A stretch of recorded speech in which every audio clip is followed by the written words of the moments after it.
Se hablará sobre las características que tiene un buen docente.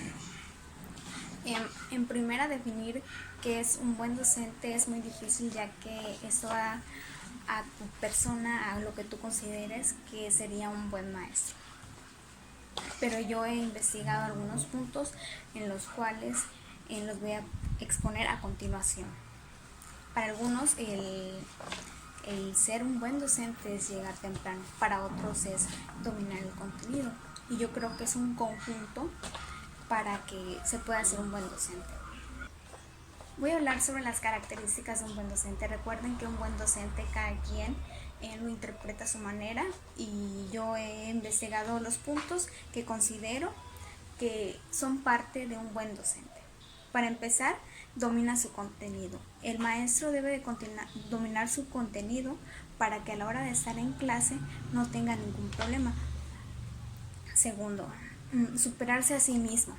Es decir, el maestro no se va a quedar constantemente de que en su clase salió bien y ahí se va a quedar, sino que constantemente va a seguir renovando lo que sabe, va a seguir haciendo cosas nuevas, va a buscar maneras para que sus alumnos puedan aprender.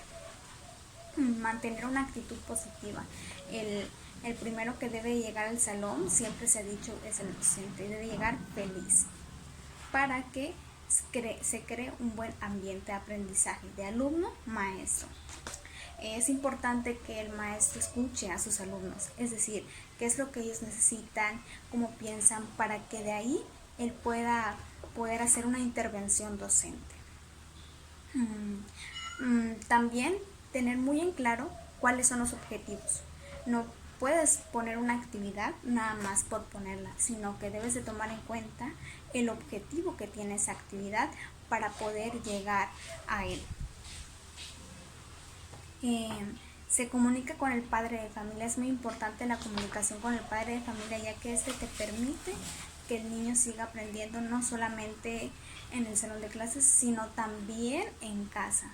Y es muy importante, porque de ahí es donde los niños más aprenden, porque es donde pasan más tiempo.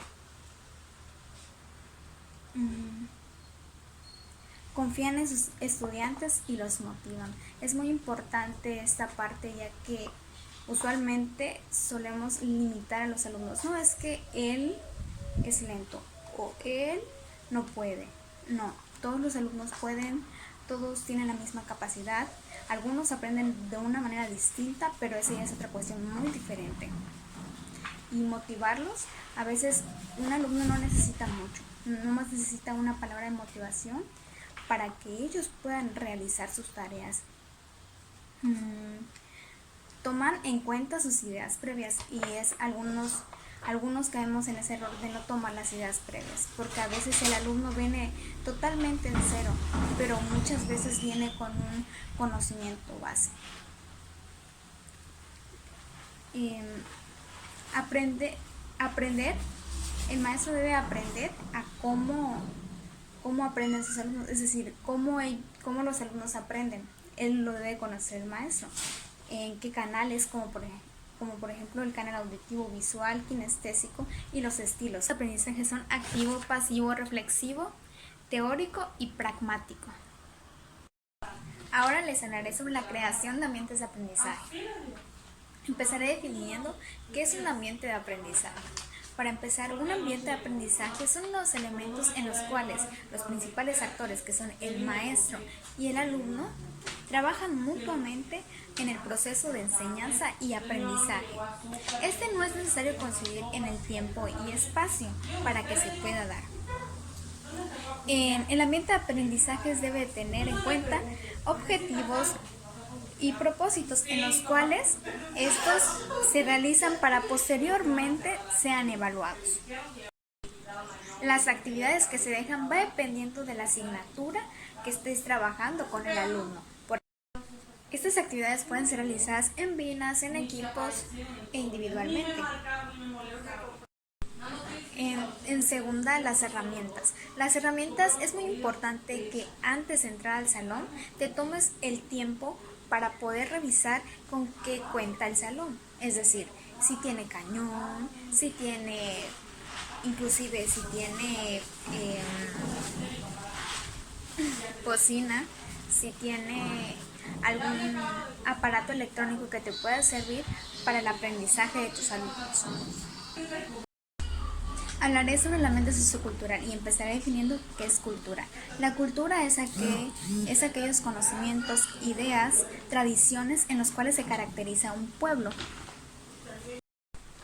Agregando la parte de socio, quiere decir que forma parte de una sociedad.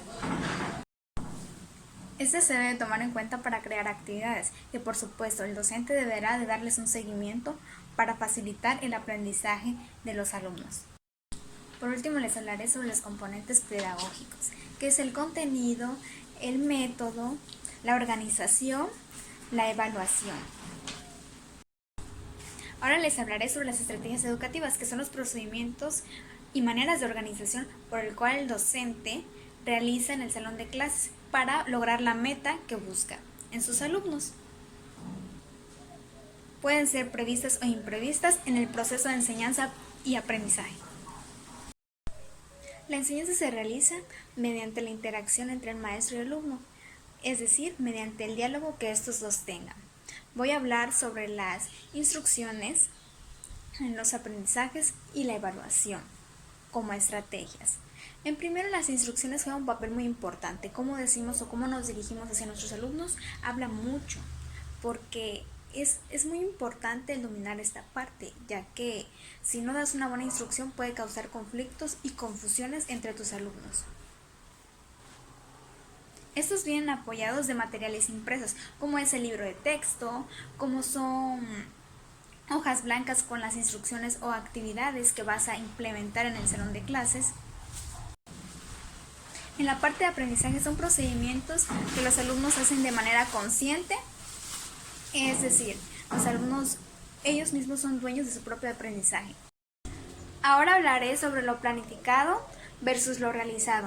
Como ya sabemos, a veces uno planea y no te va a salir como tú quieres. A veces en los contratiempos o diversos motivos no nos permiten llevar a cabo como nosotros queremos la planeación. Por eso he recopilado una serie de puntos para exponerlos y que me han pasado con base a mi experiencia y así. Unas cosas son los contratiempos. Se te puede echar a perder el cañón, o quizás si funciona el cañón o no hay luz, o la biblioteca que apartaste, seguramente otra maestra entró antes que ti y no ha terminado. La actividad que empleaste simplemente no funcionó, mas sin embargo no es motivo para desanimarnos, sino al contrario, para crecer, para buscar una nueva actividad en la cual tú pudiste haber implementado en ese día. Otra de las cuestiones en la parte de contratiempos es que ese día se tuvieron que retirar. Hay veces en las que los alumnos se tienen que retirar por diversos motivos, como son para entrar en concursos, en bailables, etc. Y otra cosa entre la planificación y lo que se realiza es que muchas veces tú pides tarea o pides materiales y a veces los niños no lo traen. Por eso es muy importante que nosotros como docentes practicantes llevemos materiales extra para que ningún niño se quede sin trabajar.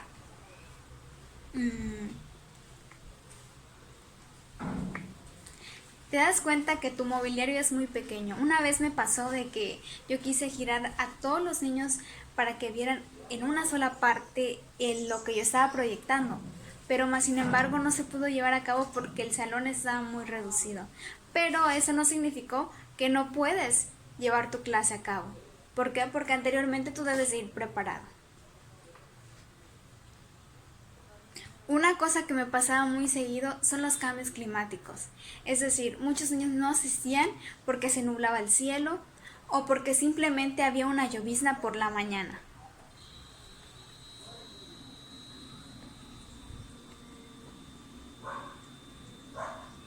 Y también intervienen los días festivos, como por ejemplo el día de la calendaria, que muchos hacen tamales y no asisten a la escuela, o como el cumpleaños de la Virgen, que es el 12 de diciembre y muchos niños faltan a la escuela o se tienen que retirar.